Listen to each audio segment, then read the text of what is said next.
So we'll be continuing where we left.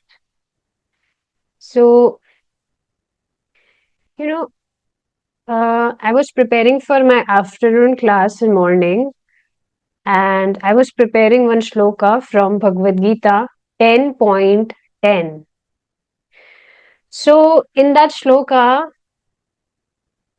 what Srila Prabhupada was telling, that whatever things we are performing to please Krishna, that really pleases Krishna very, very much.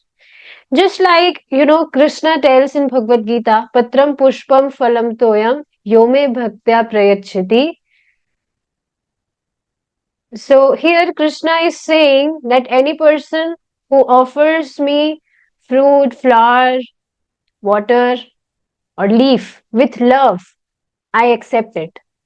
So here love means, if a devotee is following purity in his life, then is is that a sign of love for Krishna? Because beside that, if any devotee is following purity, so his intention is to please Krishna. And when Krishna is saying that I accept it, if any person is he's offering it with devotion, then devotion means definitely a devotee will follow all those things which is pleasing to Krishna.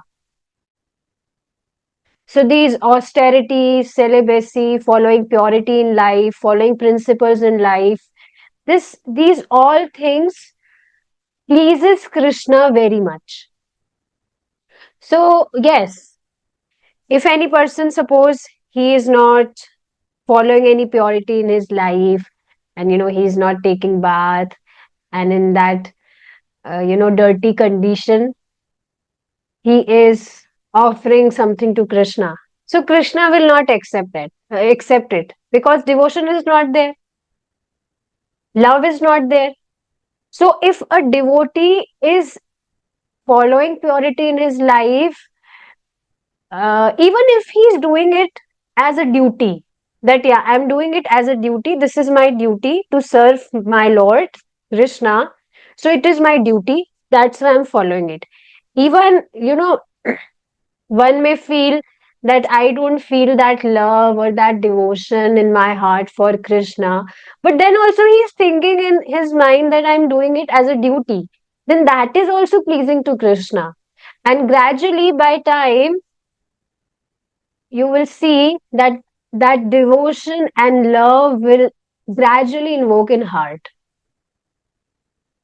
So basically, what I'm trying to tell here, that if any person, any devotee, if he's thinking that I'm not able to serve Krishna nicely with love and devotion, with that intensity, but then also if he is doing it as a duty, then that is also very, very good, and that is also pleasing to Krishna. All right, now let's move forward. So we were discussing that it is the duty of Brahmanas to practice those qualities by which the absolute truth can be realized. And following purity and all those things is the part of those uh, duties, qualities. Brahmanas must be qualified by practicing cleanliness, truth. Okay, we discussed these points yesterday. Cleanliness, truthfulness, control of the mind and the senses, simplicity. So we were on this point, simplicity. So see, we were discussing this point. Simplicity means that the outward behavior of a devotee should be in a way that may remind someone of Krishna. So, our lifestyle should be in that way. Our lifestyle should be in mode of goodness, sattvic. So, the clothes we wear, the food we consume, this matters a lot. in our spiritual life, that what kind of clothes we are wearing. Once, Prabhuji was giving example that suppose if I am here, I'm discussing class here, and I wore a black kurta, black dress, and I'm putting black goggles, sunglasses, and then I'm giving class. So how will you feel? You will run. Is it not? You will not like. You will not like to join for the class.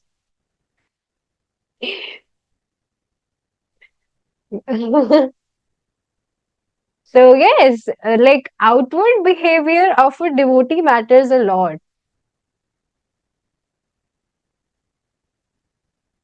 And one Mataji was sharing her experience with me that earlier, before Krishna consciousness, she used to wear Western clothes. So, but now, as like her dressing sense has changed completely, she only wear traditional clothes. So you will see any Mataji who wears, I mean, not Mataji specifically, but any devotee wears such simple clothing, then other people, they have a sense of dignity in their hearts. Is it not? Any Prabhuji is wearing dhoti kurta, and he's, suppose he's going on a road, handling a chanting bag in, grabbing a chanting bag in his hand. So anyone who will see him, so that will definitely make him remind of Krishna. And he may say, Hare Krishna or Radhe Radhe. I myself has observed this thing that when I go out, specifically for in morning, when I go for taking flowers or garlands for Krishna. So people walking on the road, they naturally, after seeing me, they just greet me by saying Hare Krishna or Radhe Radhe. Earlier it was not like that. So this is very beautiful thing that your behavior is in such a way, whatever that can be anything, your dressing, etc., that it is reminding other people about Krishna, of Krishna.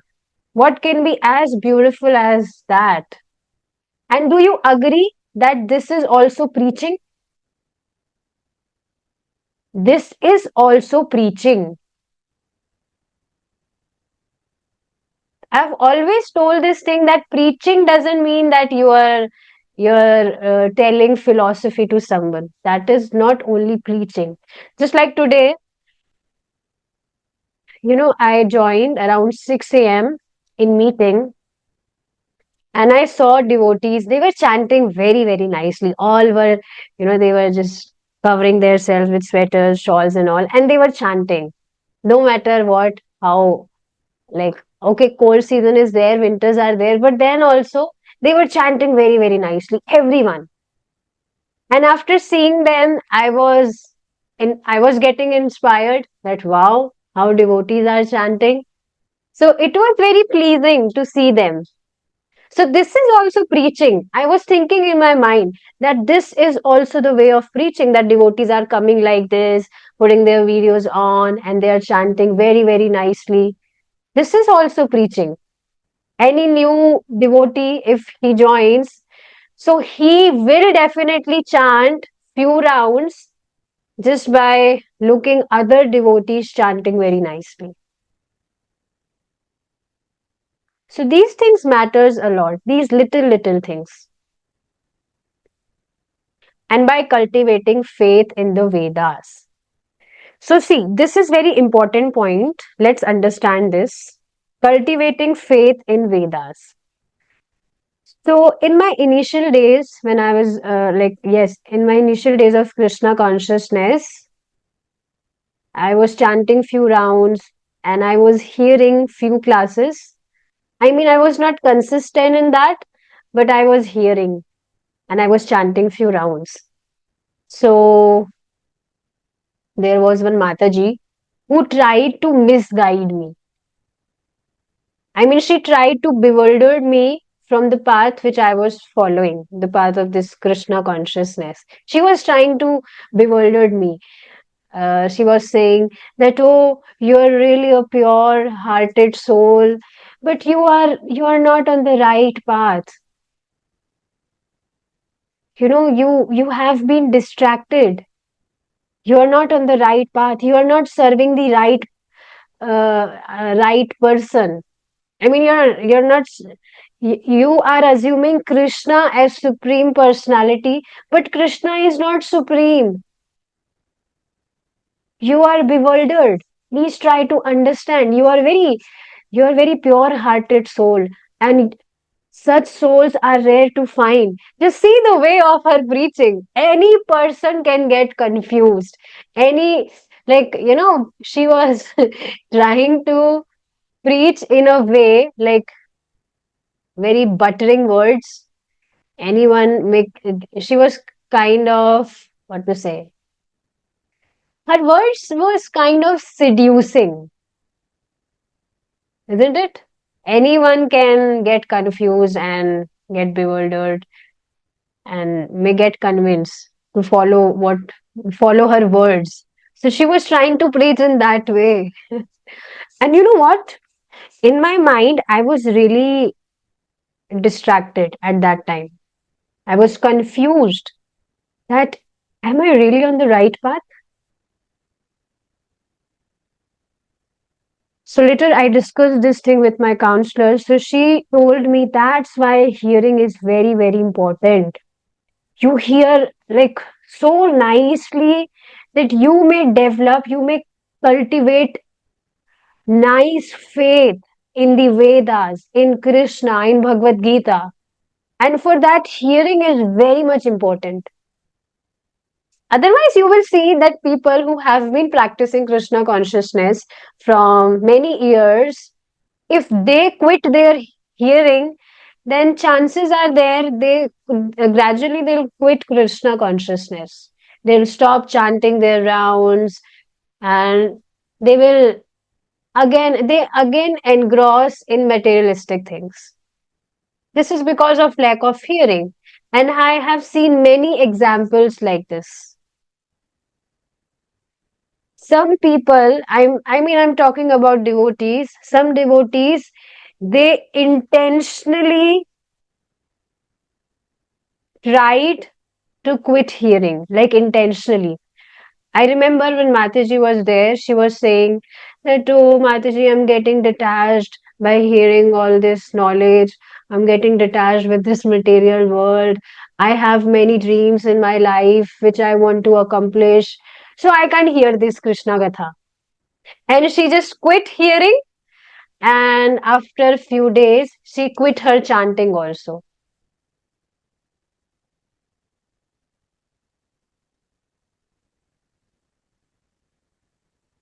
And I'm not sure whether she associated with non devotees or not. I'm not sure about that, but she was saying like this.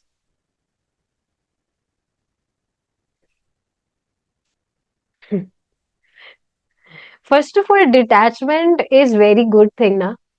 Is it not? It is very nice thing that if we are getting detached from all these materialistic things, because these are only the sufferings. Our attachments to these material things, material relations, and basically material world is the only cause of our sufferings. And this is the only reason why we have been taking births after births in this material world.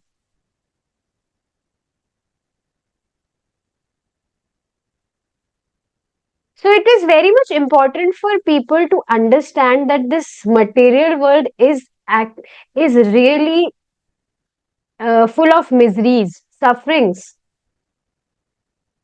And even if people are suffering those sufferings, they are experiencing it, but then also because of the illusory energy of Krishna, people don't understand this, that they are actually suffering.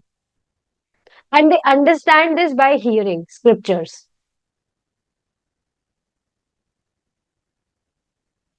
So, let me tell you some points related to this. Just like I heard this in Prabhuji's lecture only. Prabhuji was sharing that you will see that how animals are very helpless. They don't have hands to eat. They can only eat from their mouth. Is it not a misery that you don't have hands and you only have legs and you only have mouth, and from that mouth you can only eat from that mouth?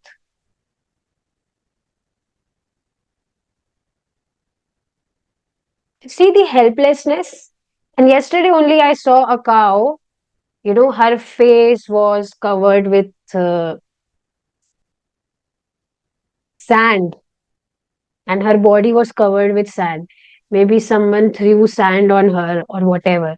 So she's so helpless. She has no hands. She cannot wipe that. She cannot wipe that sand from her face. And how irritating is that? If you have sand in your, if your face is covered with sand, how irritating is that? And she was experiencing that irritation, but she's helpless. Or if any, crow will come and sit on her, so she can just vibrate her body a little, but she can't flew that crow away. Same for other animals. So see the helplessness. And if we have got this human form of life, and if we are not serving Krishna, if we are not utilizing this time to know the absolute truth, then definitely we will be sent to these, what to say, people will be sent to these species. So anyways, I was saying that it is important for people to understand that this material world is full of miseries, and then only they will try to get out of this world. And there are many points that how birth is not a good thing. A child, he has to suffer in the womb of a mother, and that womb is really not a nice place.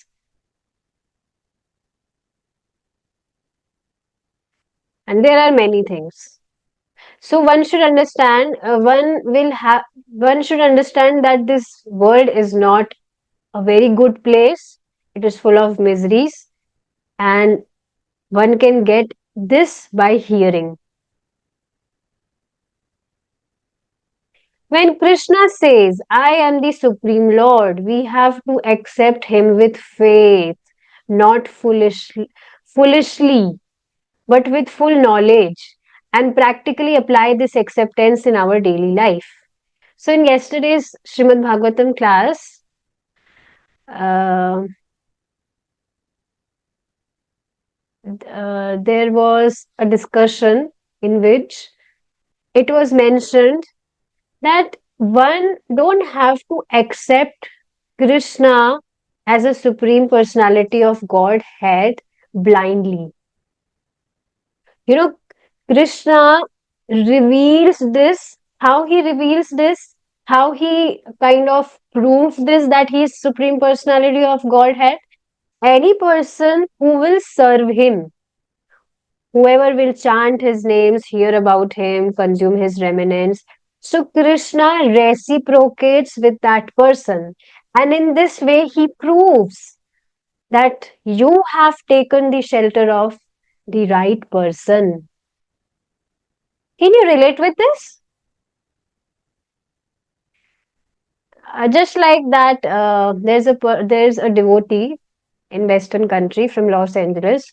So he was saying same thing, that I have been practicing Buddhism religion throughout my life, like whole life. He's in 60s now. He is in his 60s now. So now he's saying, but now as I have started practicing Krishna consciousness, like whatever I'm able to do, chanting and reading, so I'm experiencing something different. I can see, I can see the interference of Krishna in my life. Now see, that person is not able to follow purity, any purity nicely. I mean, purity means definitely he is able to follow four regulative principles, but purity means not taking shower daily or offering food to Krishna. But then also, as he's consistent in his chanting and he is consistent in discussing about Krishna with me, we often discuss about Krishna. We always discuss about Krishna only. So, as he is consistent in these practices, so he is experiencing reciprocation from Krishna. He is consistent in bowing down to Krishna, paying obeisances to him. So, see, even such little practices is all enough for the reciprocation of Krishna. So, Krishna proves his devotees like this that you have taken the shelter of the right person. You are not bewildered. And to cultivate this faith more and more, we need to hear more and more about Krishna. We need to associate with the devotees of Krishna who may inspire us, who may push us towards Krishna more and more.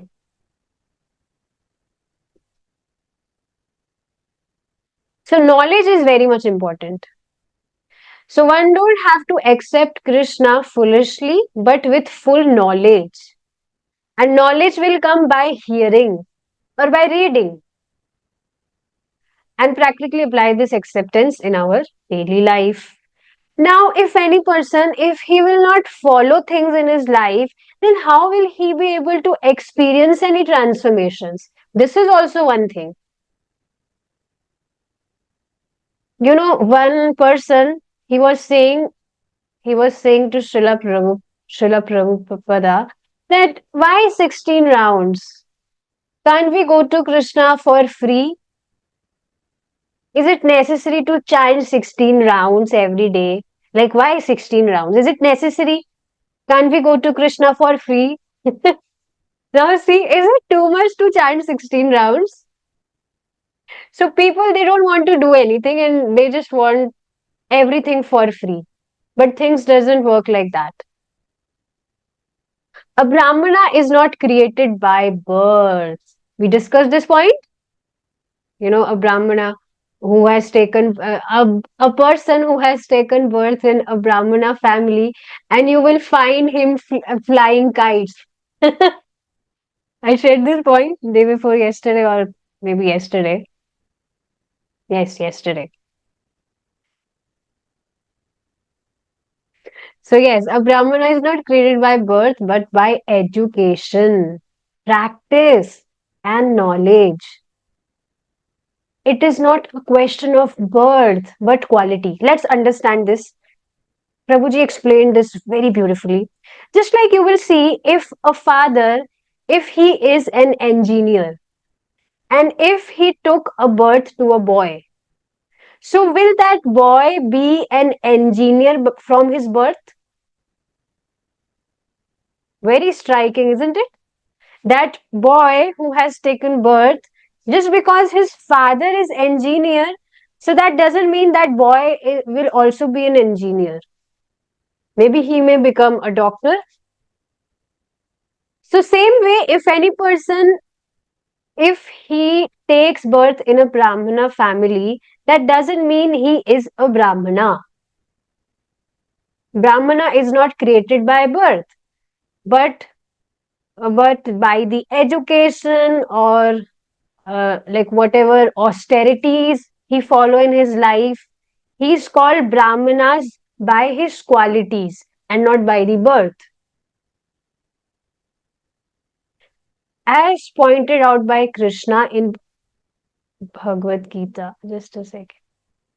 So Krishna has quoted this in Bhagavad Gita. Let's try to recite this. चतुर्वर्ण्यं मया सृष्टं गुणकर्मा विभागशः तस्य कर्तारमपि मां विद्य कर्तारमव्ययम् चातुर्वर्ण्यं मया सृष्टं गुणकर्मा विभागशः तस्य कर्तामपि मां विद्य कर्तारमव्ययम्. According to the three modes of material nature and the work ascribed to them, the four divisions of human society were created by me. And what are those four divisions? Firstly, tell me in chat. What are those four divisions? The four divisions of human society were created by Krishna. And although I am the creator of this system, you should know that I am yet the non-doer, being unchangeable. Now, what does that mean? That even though Krishna has created these four divisions of human society, but Krishna does not belong to those divisions. This is very much important for, yes, one should understand this thing, that Krishna, when he came to this material world 5,000 years ago, so he came as a Kshatriya. So people assume that, oh, Krishna is Kshatriya, but it's not like that. Krishna came in that incarnation in Yadukul. But it doesn't mean that he is a Kshatriya. Krishna is Supreme God and he is above all these divisions or all these designations. Even we like these designations does not belong to us as well. We are also beyond these designations, these divisions. But it's just, if suppose if we tell someone that you are a soul, then he'll be confused that if I am a soul, then what I really have to do? So that's why, because we identify ourselves with these different designations in these divisions, that's why Krishna has created these divisions for us, so that we may work according to these divisions, and purpose is to get elevated in our spiritual life. Brahmana, Kshatriya, Vaishya, Shudra. Yes, very intelligent.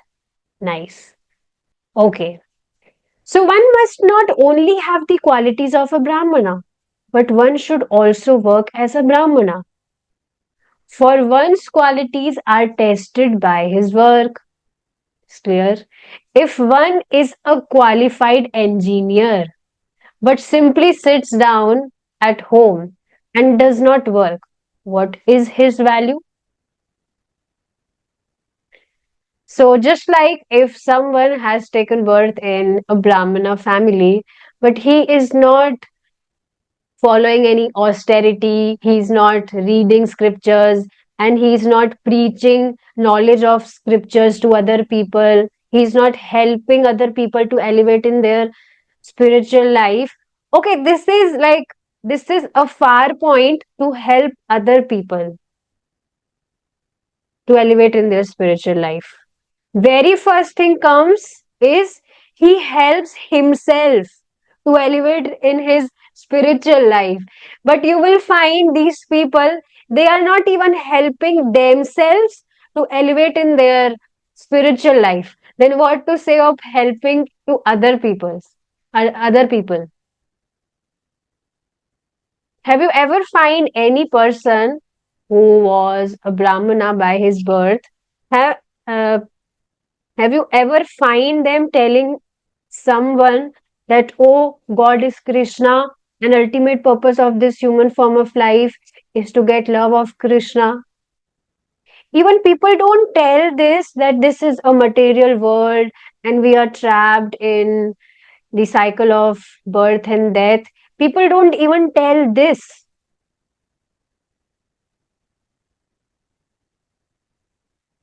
Then what to say about Krishna consciousness?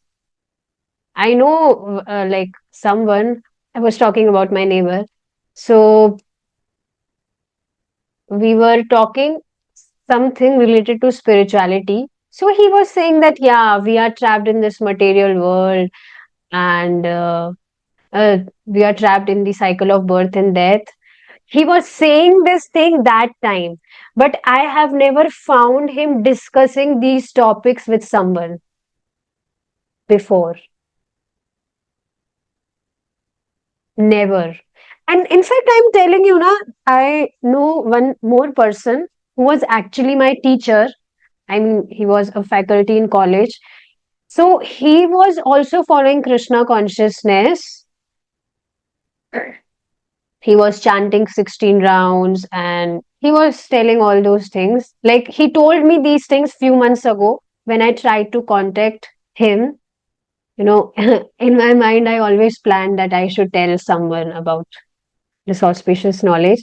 So suddenly I recognized him and I tried to connect with him. So he shared this with me that, yeah, in my like early days, I was also following Krishna consciousness, but he never talked about Krishna.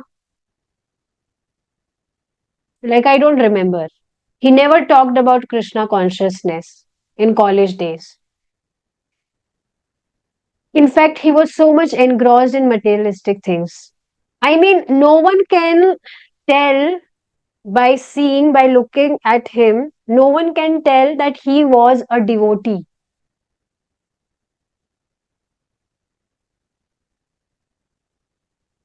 And he was behaving just opposite of a devotee. I mean, okay, that might be like because he might get distracted. He definitely got distracted, that's why. But yeah, are you seeing this? Are you catching this? That people don't preach.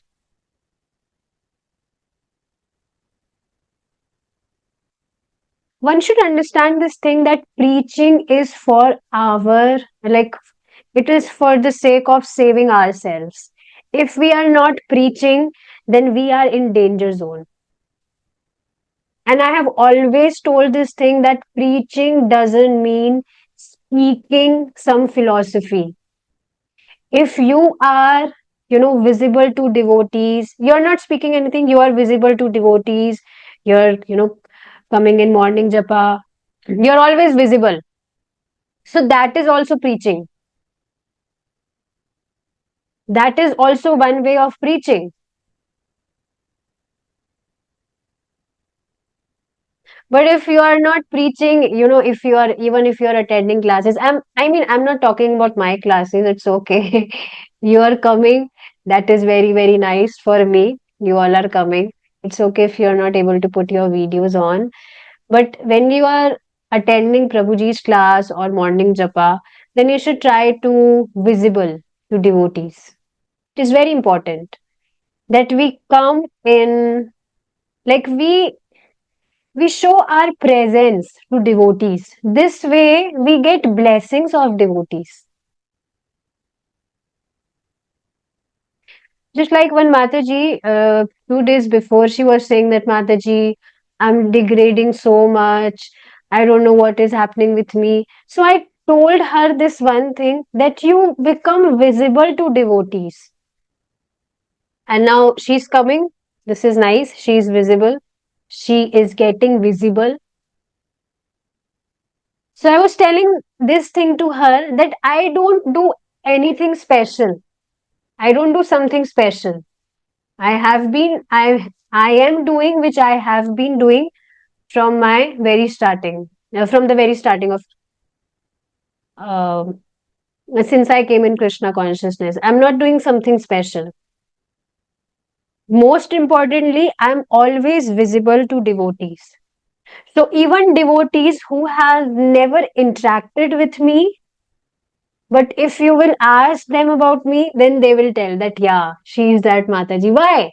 Because I am always visible. I mean, I'm not praising myself, but this is true that when we are present, uh, when we are visible, then that is also preaching. That is also one way of preaching.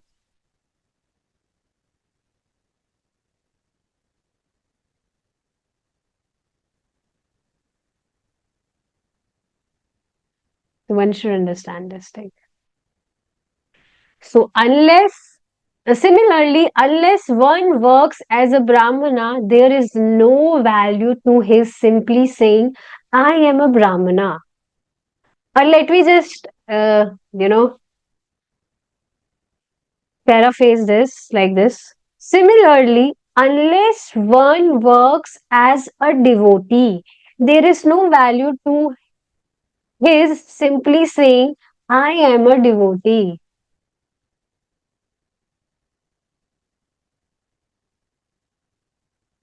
A devotee is one who practices his devotional services very, very nicely and who helps other people also to elevate in their Krishna consciousness journey.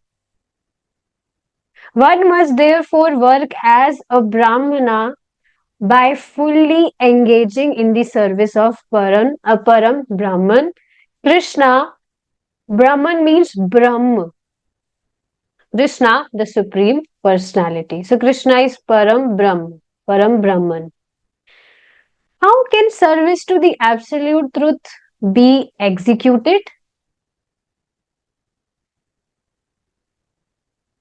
Yamena niyamena cha. The practice of yoga or linking with the Supreme is based on the principle of regulation and control. So are you understanding this thing? That when you are doing something and you are linking that particular thing with Krishna.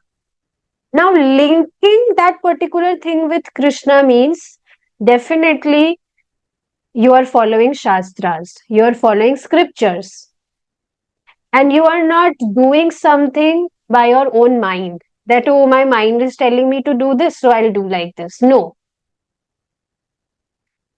A person will always follow scriptures. So, yesterday only in Srimad Bhagavatam class, it was mentioned that Srimad Bhagavatam always helps us to follow righteousness in our life, to follow dharma and avoid adharma from our life. Can you really relate with this?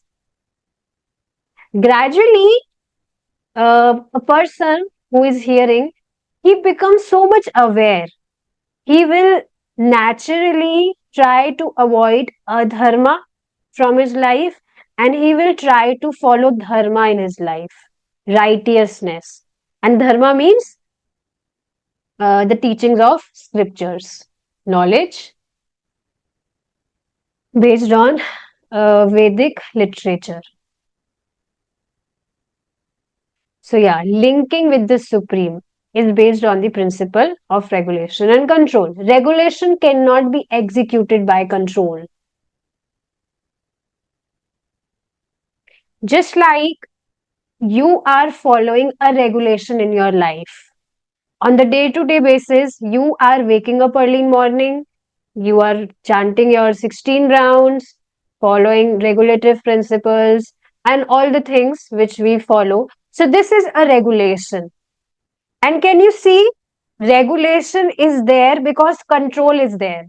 You have, like, you are controlling yourself that, oh, I will not be sleeping for late hours. I will be sleeping early in my morning and I will be waking up early in my morning. So there is a control. So regulation cannot be executed without control. You will have to control, you will have to uh, control your senses, control your activities and actions, and that way regulation comes. Just like You are regulated in consuming offered food to Krishna. So control is there, that I will not be even tasting something without offering it to Krishna. I will not be going out for eating. So control is there. You are controlling your senses that no, I can't eat like this. I can't like eat like a goat outside, anything rubbish. So control is there, and because control is there, then you are easily able to execute the regulation. Just like you are sitting in the class. So you have controlled your senses that, oh, I will not be checking my mobile phone, I will not be checking my WhatsApp while I am hearing. So control is there, and because control is there, then regulation is also there, that you are able to hear the classes on the regular basis. Regulation means executing something on the regular basis. You're following it, you're consistent in whatever practices you're practicing. If one wants to pass an examination, he has to go to school, follow the principles of the school, and yes, follow the principles of the schools and take some pains in his study. Pains means like no one likes to study, is it not?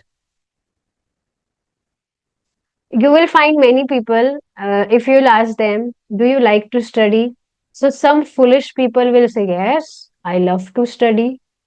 But if we'll ask them that why are you studying? If you don't get any job or whatever money with whatever studies you are doing, will you do it? So they'll say no. Just like I know when Mataji, she was saying, I can't live without work. Like I can't live without doing a job. Like working is my passion. I can't stay like that without working. So I asked her, okay, nice. If it's your passion, passion means, are you understanding? It's my interest. This is something my interest. I love doing it. Then I asked her, okay, it is your passion, nice. But will you work if you don't get any money in return? Then she said, no, why will I work then? So you will see people, they are taking some pain. They are, struggling. They're taking some struggle in life so that they may get something in return. Just like if any person is diseased, so he will have to avoid some eatables, his favorite eatables. So he is taking some pain for the sake of recovering his health. So people, yes. So same thing in school, that student takes some pains in the study and then gradually he comes to be successful. If he plays all the day on the street, how can he expect success? Therefore, in the process being explained by 𝗃𝗍𝗵 Goswami, the first necessity is tapasya, austerity. So one cannot get Krishna for free. He have to perform austerity in his life. And see, austerity in Krishna consciousness is extremely easy. It is actually not austerity. You just have to do what you have been doing in your past days when you were not Krishna conscious. But it's just now you have to do it for Krishna. It's just that easy.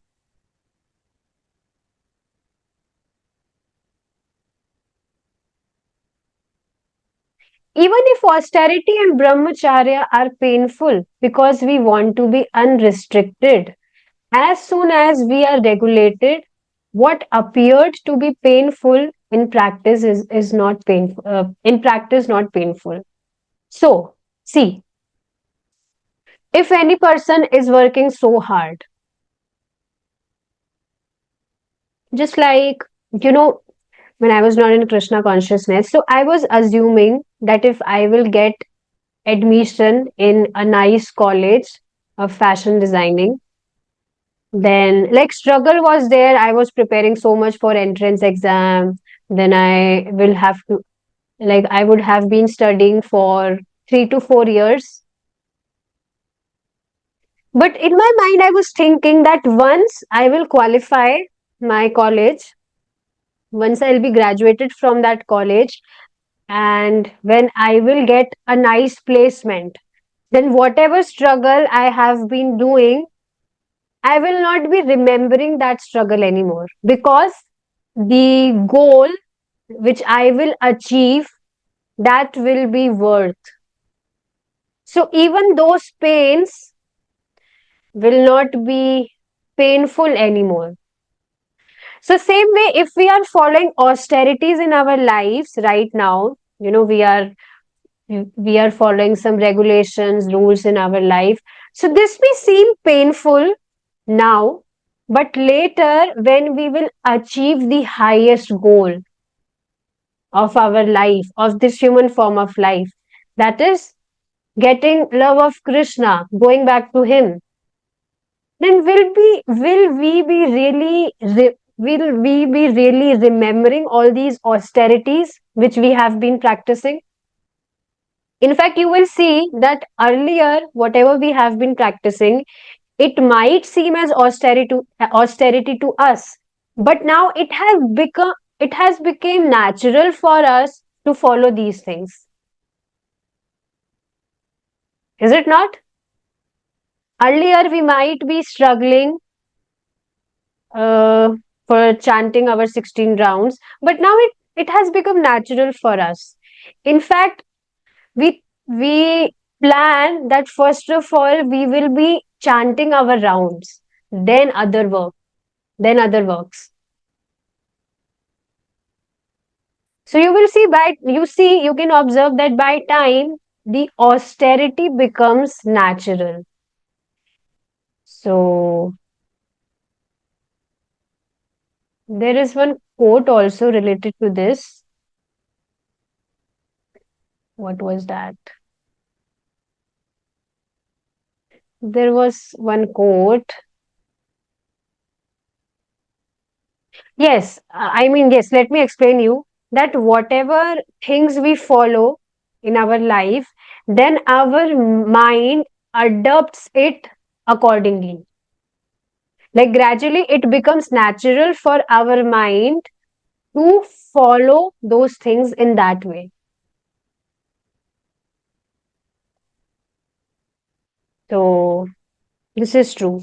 I will share one more example, then we'll stop here. Prabhuji was sharing this thing that earlier he used to consume spicy food.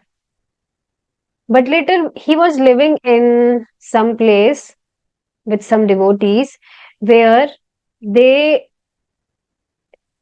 they were not adding spices in their food. Means they used to had very simple food, no spices at all.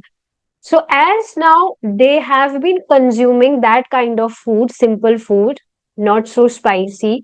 So they became habitual of consuming that kind of food. And now it was difficult for them to consume spicy food. And like now also, when I went Vrindavan, so, you know, Mataji was telling me that they don't put spices in their food. Spices mean chilies, red chili or not even green chili. No chilies at all. And for devotees also they cook like that. So I was really pondering on this, that food without chili. Okay, you have become habitual of consuming food like that, but how will devotees consume that kind of food? So later when Mataji cooked uh, food in that style only without chili, so when devotees consumed it, so they were also appreciating it, that wow, food is very nice. I mean, prasadam is very nice. Prasadam is always nice. So, yes, I'm trying to tell here that our mind adapts accordingly. Whatever things we follow, it naturally becomes habitual to act in that way. All right, with this, we will stop our discussion here. Thank you so much for joining. Hare Krishna. Jai Srila Prabhupada.